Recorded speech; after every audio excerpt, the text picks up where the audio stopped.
Okay guys, so in the previous video we created this user schema using Mongoose, but we haven't connected Mongoose to our MongoDB instance, and we have our MongoDB instance running locally on our machine, and it is pretty simple to do so. You can go and watch my videos about how to install MongoDB locally either on Mac or on Windows. I have both the links in the description below.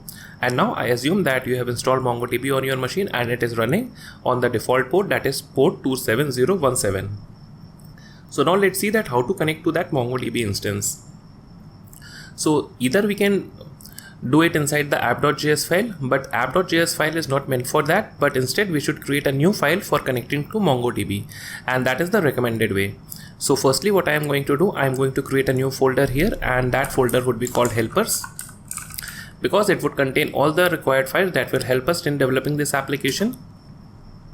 And now inside this helpers folder, I am going to create a new file that is called init MongoDB. So new file, init means initialize MongoDB, like this, and it's a JS file. And now here inside this file, what I'll do, firstly I want to require the Mongoose package. So const Mongoose equal to require Mongoose, like this. And now here what I'm going to do, I'm going to make a connection here inside this file. So mongoose.connect, and here it takes in the MongoDB URI, and the URI for a local host, that is an instance running on your local machine, would look something like this. That is MongoDB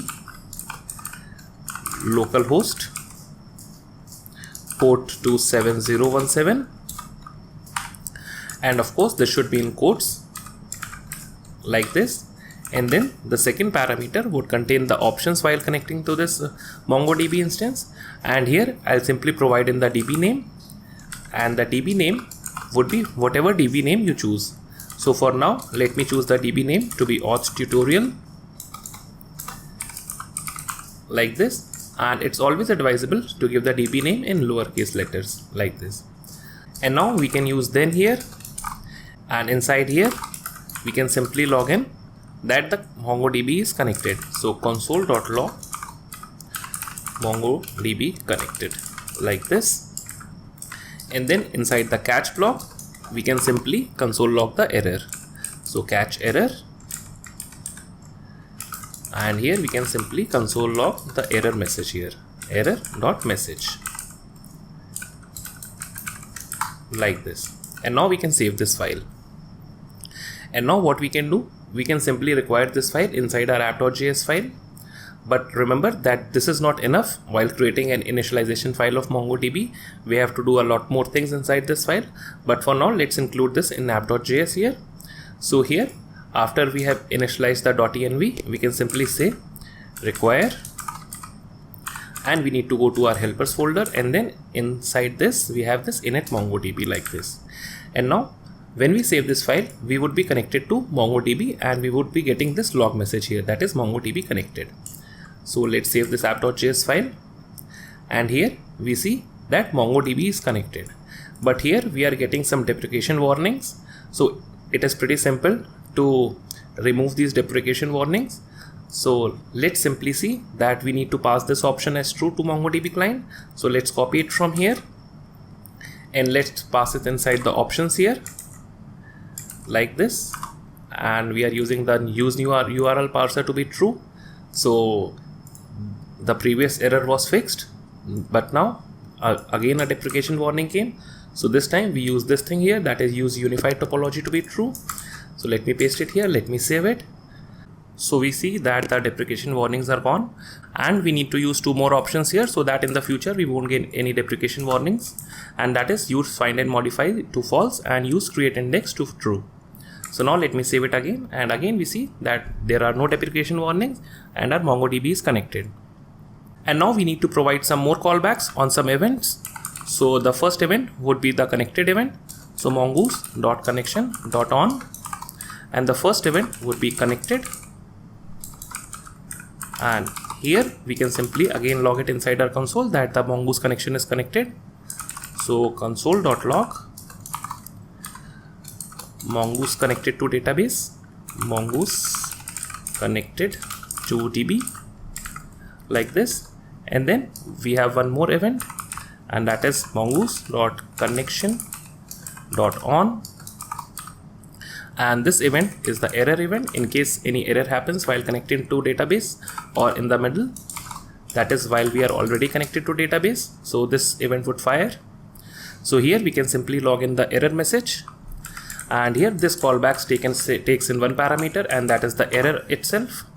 And here we can simply log it, the error.message here, like this.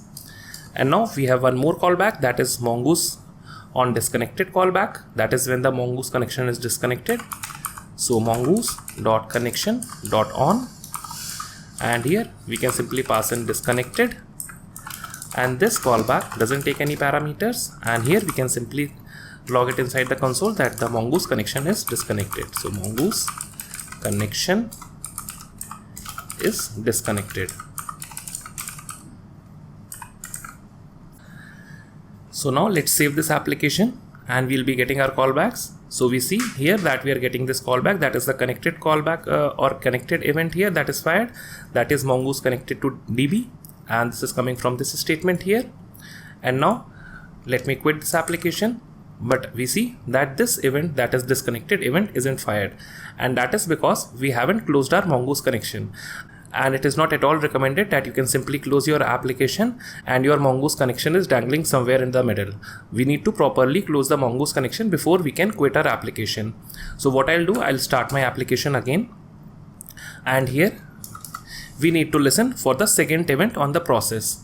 So process.on, and this event, that is second event, so let me write it first. So second, this event is always fired whenever you press Ctrl+C to stop your application. And here we'll simply use it, the async function here, that is because we want to use await inside here.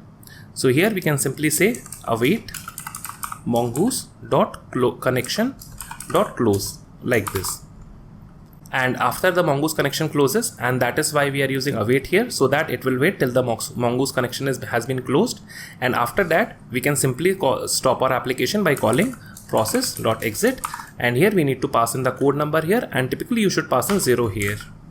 And now let's save this application again, and we see that we are getting these messages here, that is mongoose connected to DB, mongoose connected, MongoDB connected, and this message MongoDB connected is coming from this thing here. And this mongoose connected to DB is coming from on connected event here.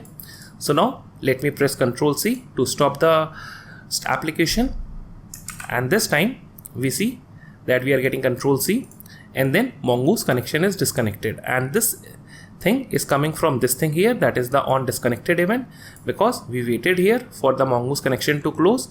So after it closed, so this event was fired, that is this connected event. So we are getting this log statement here, and then finally we are exiting from our process. So now one last thing remains in this file here, that is init mongodb.js, and that is we are providing here hard-coded string values here, that is for the MongoDB URI and for the database name. So instead what we can do, we can use our environment variable files to pass these values here. So let's go to our environment file here, and here firstly we need to declare our MongoDB URI. So MongoDB URI, and this should be equal to this thing here. So let me copy this thing from here, that is MongoDB : / localhost port 27017, like this. And finally we need to provide in a DB name.